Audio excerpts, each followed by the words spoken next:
Another founder in car, and today we will discuss the two sisters, the Smart 44 and current Twingo of Renault. And why is that? Because Smart always tries to make their four-seater models together with another party. The first 44 was made together with Mitsubishi, and they even took, after a while, the engines of the Mitsubishi for their Smart 42. And why is that? It will reduce, of course, a lot of the costs involved in developing, because they only have to do the things that really discriminate their specific blend compared to the other. And nowadays you can get the Twingo and the Smart 44 both with a rear engine, rear-wheel drive system. Both, and the Smart 44 is then positioned more as a luxury brand, and the Renault is positioned as a little bit more roomy. So you can choose which flavor you want. Both have fantastic properties.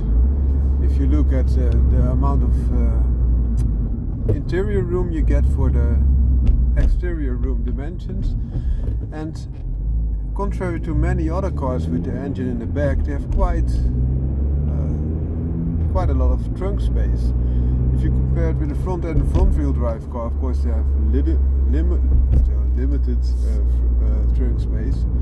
But with an engine at the back, normally they just completely sacrifice that space, or almost completely sacrifice space. Look, for example, at a Lotus Elise, you have so limited amount of trunk space, and here you have quite a roomy trunk space. And because if you fold the back seats flat, then you have quite a level loading space as well, so it's very nice.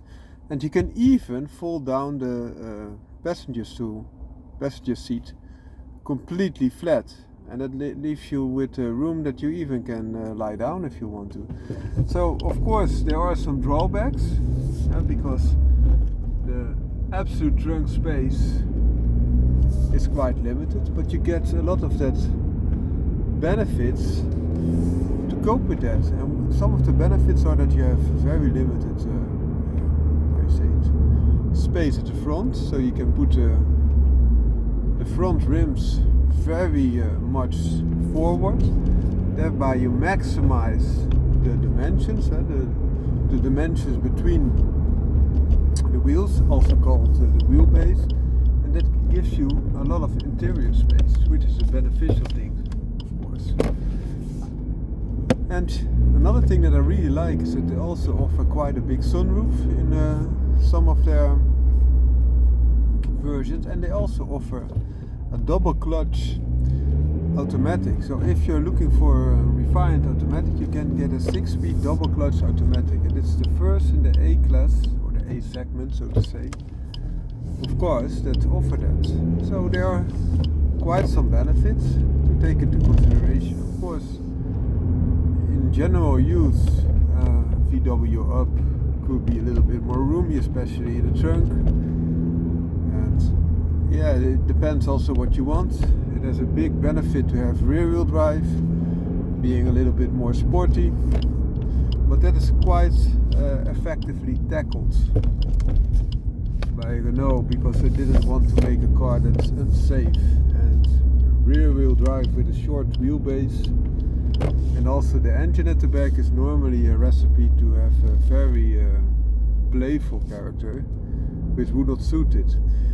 There's another benefit of that rear-wheel drive coupled with a rear engine, because they don't need an engine at the front. They can put the tires at the front extremely far at the front, as I mentioned, for the wheelbase. But they also have the benefit that they can make the turning radius extremely short. And why is that?